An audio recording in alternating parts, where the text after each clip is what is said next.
I'm encouraged to learn that you value freedom and individual liberty.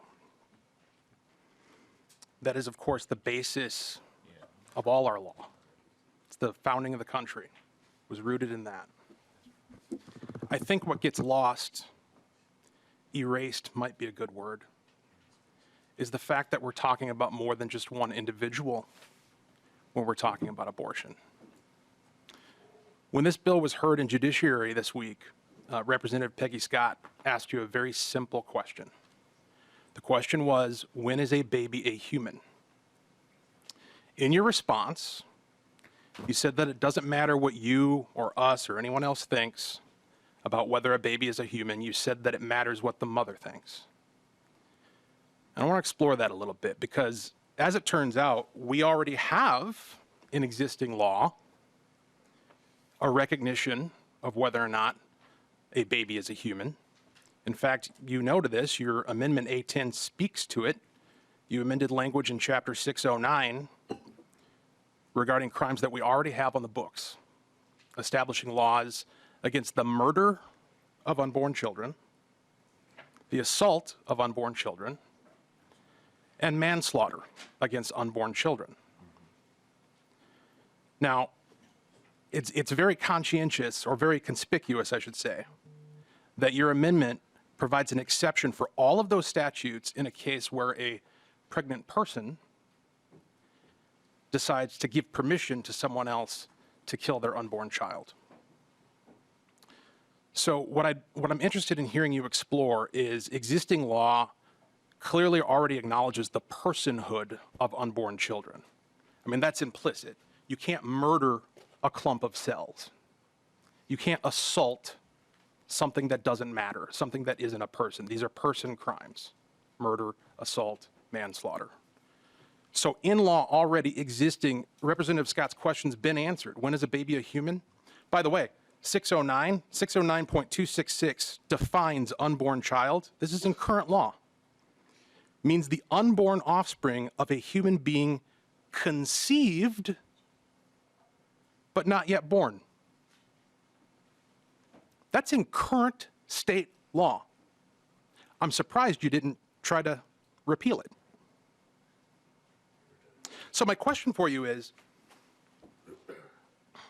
when we already have it established that we're dealing with persons, unborn children, who have civil rights that can be violated, and that's why we have the crimes of murder, manslaughter, assault, already in the book, by what moral calculus have we determined that one of their parents can decide, because words that have been used are wishes, feels, thinks,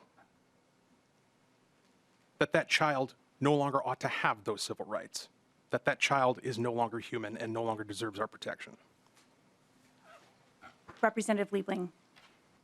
The question of whether somebody is human doesn't really answer the question.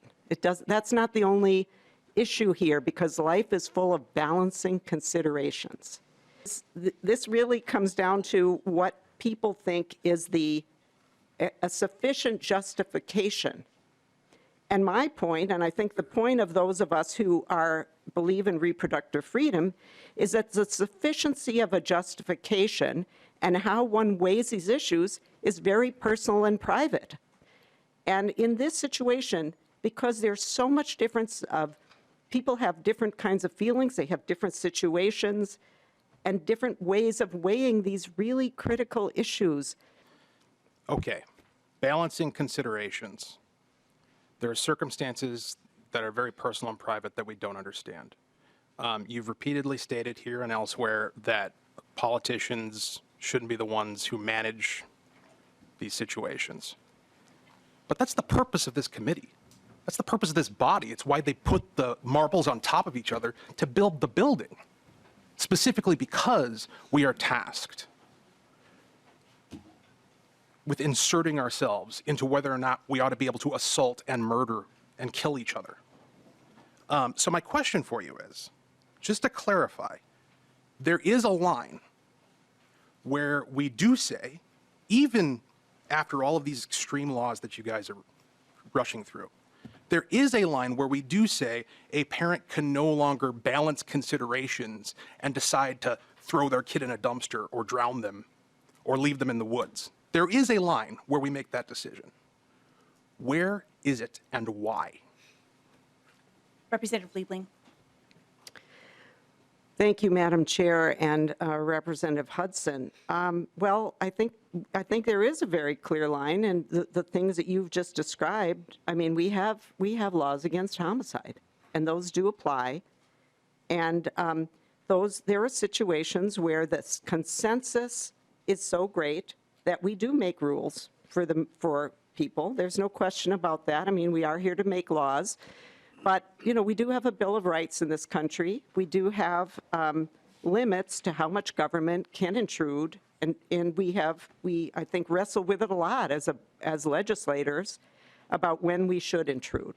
But this is a situation where we know that there is great disagreement among, we've heard it in this room, there's great disagreement around this issue. There's great disagreement among religious authorities about when does the soul enter a fetus? That is a question on which there is no agreement. When does life begin is a question that a lot of people will debate and wrestle with. And in these situations, and where we know that there is such consequence in individuals' lives to the answers to these questions, what I'm saying, and what I think a lot of the members here are saying is, you know, we may each, and we all do, have our own feelings about abortion and how, in our own situations, I don't know how different members would handle it in their own lives. But I think those who are supporters of reproductive freedom believe that government is too blunt an instrument to step in to these really critical, very, very personal kinds of situations.